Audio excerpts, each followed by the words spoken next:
ఉన్నానా ఆంధ్రప్రదేశ్ లో ఉన్నానా అని డౌట్ వచ్చింది నాకు ఈరోజు.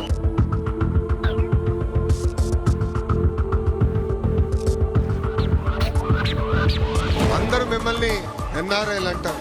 ఎన్ఆర్ఐలు అంటే నాన్ రెసిడెంట్ ఇండియన్స్. కానీ మీ లోకేష్ మిమ్మల్ని ఎంఆర్ఐ అంటారు, అంటే మోస్ట్ రిలయబుల్ ఇండియన్స్.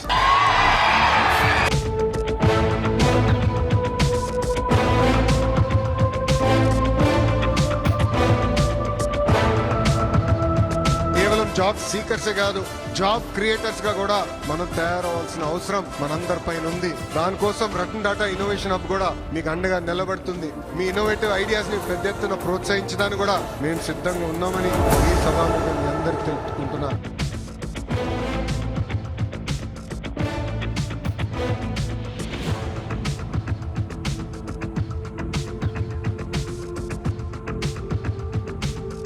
దేశంలోనే ఏ పార్టీ కూడా ప్రకటించని విధంగా కార్యకర్తలే మా అధినేత అని తెలుగుదేశం పార్టీ ప్రకటించింది. లీడర్స్ వస్తారు వెళ్తారు, కానీ కార్యకర్తలే తెలుగుదేశం పార్టీకి సొంతం. వాళ్ళకి అధికారంతో సంబంధం లేదు. అన్నగారిని చూసినా, ఆ పసుపు జెండను చూసినా మనకి ఎక్కడ లేని ఎమోషన్.